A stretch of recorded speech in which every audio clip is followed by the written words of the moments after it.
Good morning, and I'm still in Almaty in Kazakhstan, and I've come out way out of the city centre and I've come to Independence Square, and I'm going to be exploring not just around here, but I'm going up there to the hills to see the Beatles.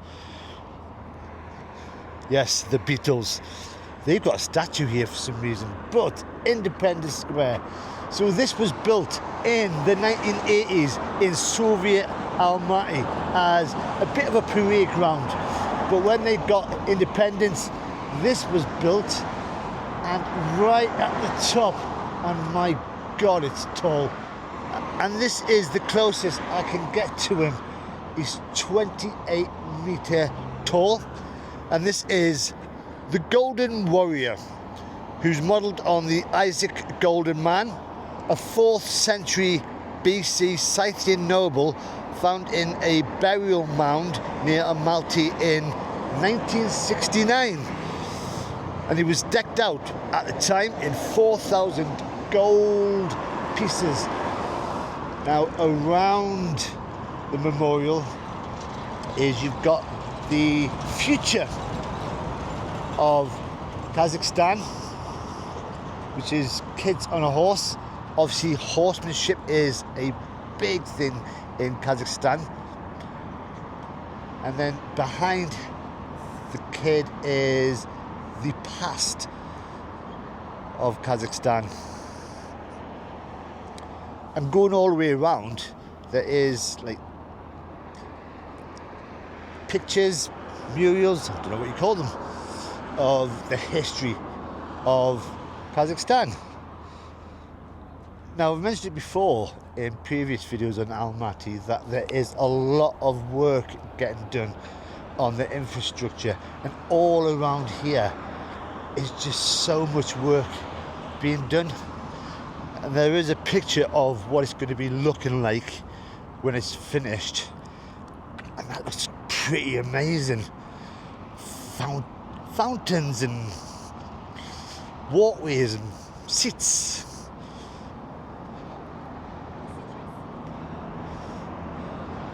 He looks like he's thinking. I quite like this. Now, when you look online for stuff to do around here in Almaty, there isn't a lot, and that is because there's hardly any Western tourists come here, so there's not a lot of English things to see online about this place. So you've got to really dig deep. And I really found this on Yandex Maps, and I went, Independence Square, let's go. So at the base of the statue there is the Book of Independence, sometimes called the Oath Book, and I've just realised it was there. Now it's got on there, choose and be in bliss, and the handprint is meant to represent the first president of Kazakhstan, and people are meant to sort of put their hands on and make a little wish or a little pledge, and that's what I want to do now. Now, because that's bronze, put my hand on, it's hot, but not too hot that I didn't burn myself. Right, I'm now going to head towards the cable car, which is over that way, and try and get up to the top. Now, you're not meant to really tell people what your wishes are. I'm not too sure if you can, but if this video goes viral, then maybe Kazakhstan's helped me. I keep saying about this city that it's very modern, very 21st century. When you go past places like this, it's a gastro market, whatever a gastro market is, but it's just a really beautiful city. I'm surprised there's not many more tourists that do come here. So I've just taken a small detour because from the road I saw a golden roof. So I thought I'd have a quick look at it. Oh wow. So according to what I've seen online, this is the Children's Republican Palace. Now, it was built in 1983. It was designed as a palace for young pioneers. So basically the Soviet youth organization, scouts mixed with political training. Wow. So in Soviet times, these palaces existed in many major cities to show how well the USSR was taking care of its youth. And Almaty is one of very few of these that are used still for kids' education rather than left to rot. But that's what I saw from the road. And it's meant to represent a yurt, as in Kazakhstan's yurt, but to me it looks a bit like a UFO. Wow. Right, I'm getting sidetracked from the cable car,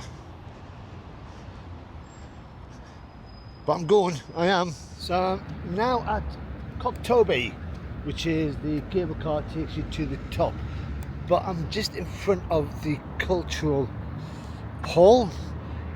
This is basically the Palace of the Republic. So you've got some big dude statue there. Take a quick look in a minute. But this is a wide open square where people gather. It used to be used for state events, rallies, celebrations, and then just in front of it is a concert and cultural hall. So it's used for big events. But before I go on to the cable car, just have a look around here. There's a lot of students around here, so I'm guessing there's a university. Right, I can't pronounce his name, so I'll put it below.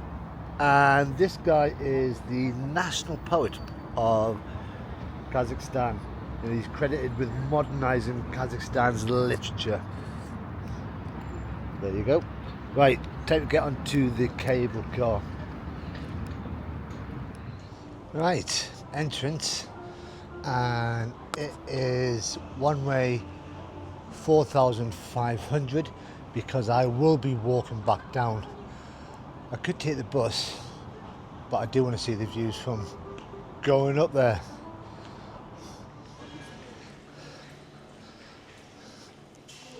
Right.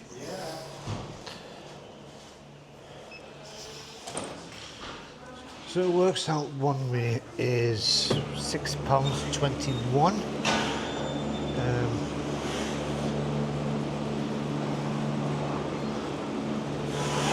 I'll just wait for one to turn up.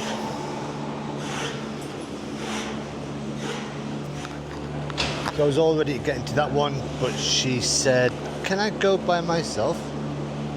Then, yeah, why not? So this is going to be my one, the lucky red.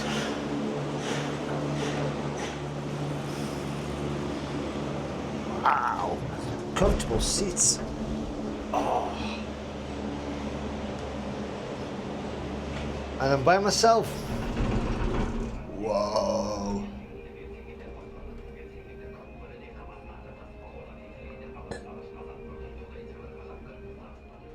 So you got a decent little view from up here of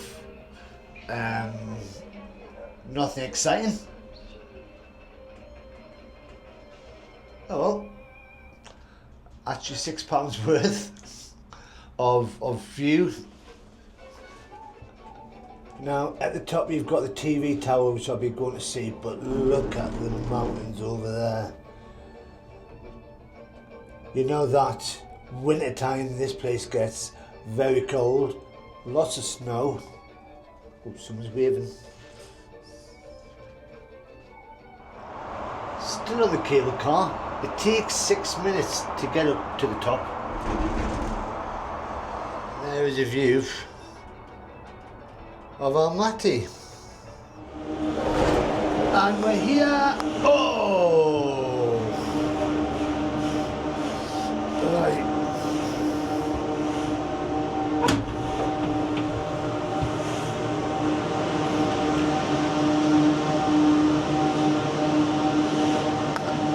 Oh wow!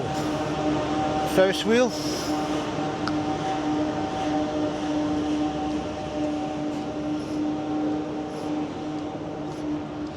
They do like these small vehicles for children that they can drive around in.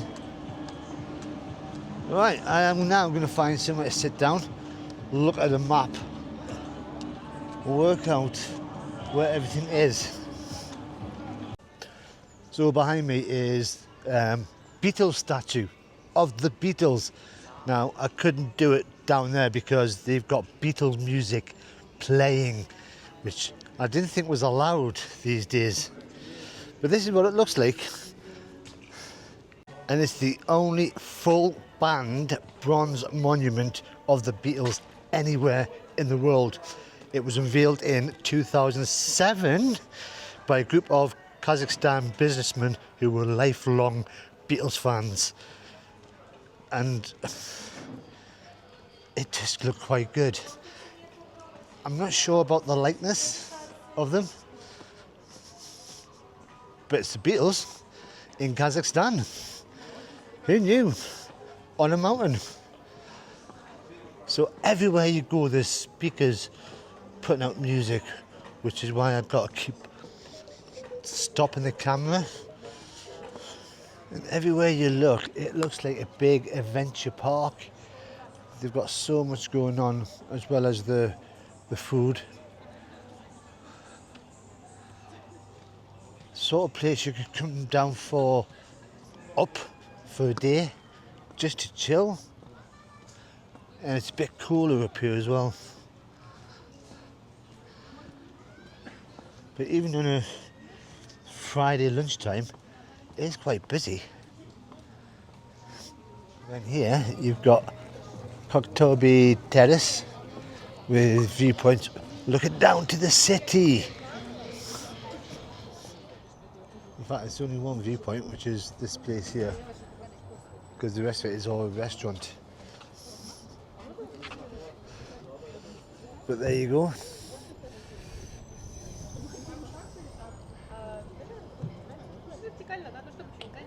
It's quite big. Shame a bit hazy. Oh well. The terrace is as far as we're allowed to go. Even the TV tower is out of bounds to pedestrians. But this was built between 75 and 83, stands 371 metres tall, and according to what I read online, it is one of the tallest towers in Central Asia. I've seen so many things that said we're the tallest in Central Asia, but I wonder why we're not allowed to go near it. That man said I couldn't, so I'm not going to argue with him. But you do get better views of the city from here than just from that little spot up there. It's quite nice up here, and I'm walking towards what I think is a zoo. Bit random,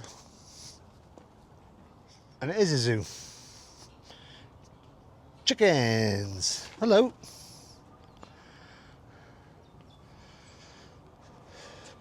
Some domestic turkeys in there. Can we get through? Oh, guys.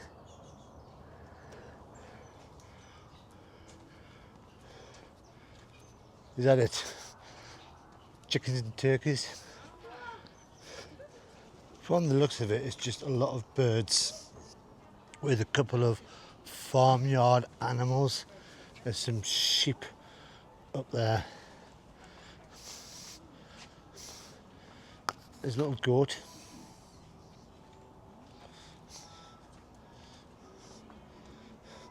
but these are mainly chickens.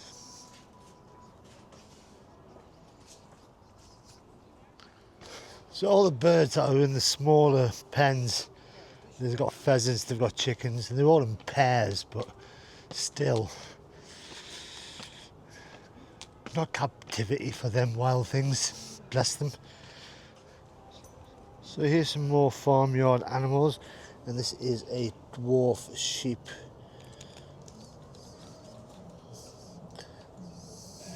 I mean, there's at least a group of them.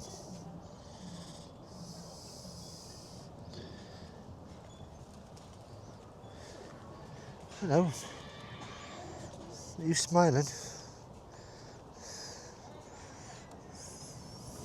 So it's about time for me to leave, but as I'm walking around past the Ferris wheel, you've got an upside down house, which is a bit random. So I've been up here for about an hour. It's worth coming up. Plenty of things to see, like random statues like that. But I am going to have a walk down. Now I've looked on the map. The trek takes about 25-30 minutes to get down the bottom. I have my headphones. Shove them in. See if there's anything there on the way down. And if not, I'll see it at the bottom.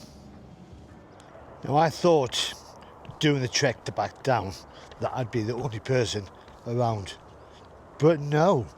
I mean, there's loads of them just past me. And then in front of me there's still even more coming up, going down. Wow. It's quite a cool little walk. The stairs coming down are not most even. They're wooden. But you get to certain points where there's a little viewpoint where you can just sit down, have a little rest, look at the views. And there's even a little cafe. So I'm hoping this is just all road going back down. From what I've read, that this is a good route for runners first thing in the morning, and you'll get lots of them coming up. Bit too much for me. So I'm at the bottom, and this is where you get the bus to go all the way to the top instead of getting the cable. The TV tower behind us, and this is where you get the bus back into town. Now, last night I discovered that to use the bus, which I didn't know how to yesterday, you've got to have an Onai card, and even better, there's an Onai app. Downloaded it. I transferred money from my UK bank account, 4,000 tenge, and when you go on the buses there is QR codes, and I'll take the money straight out of the card. And it's cheap. The bus I got here was 120 bonus. Now the other good thing about this city, and I don't know if it's all the cities around, is if you go onto Yondak's maps, put in the location you want to go to, it'll tell you the buses that you're going to go, that you need to use. So I've put in Capsule Hostel. This is what is shown on my screen, and it's telling me I need a number 99 bus. So I want to get on. It'll take me where I want to go to. It's so easy. And it's probably the easiest city that I've been to for using public transport. Once I worked it all out. I'm just waiting for this bus then.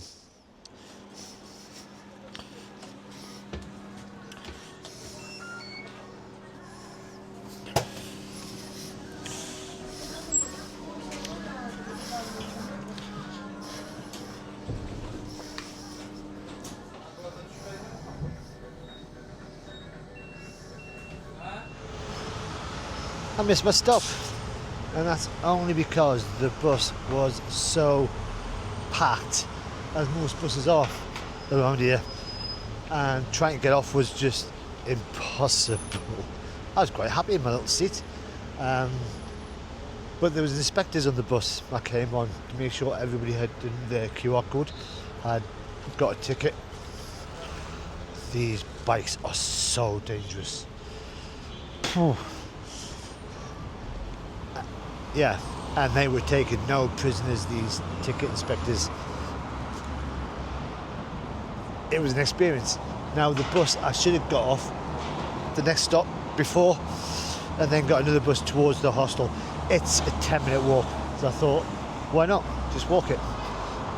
But it's been a good day. I've enjoyed that. I've enjoyed that little walk down around the top, seeing the Beatles, Independence Square. And I think tomorrow I'm leaving. Not too sure where I'm going next, because the plan was to head back towards Tashkent. So I'm probably going to go to, don't know. I really don't know, because at the moment I'm struggling with cash at the moment. So I'm thinking about going back home. That bad. But we'll find out tomorrow. But if you've enjoyed this video, then all you got to do is press that like button. If you want to see what I'm going to be doing, then all you got to do is subscribe. But until the next time, bye bye for now.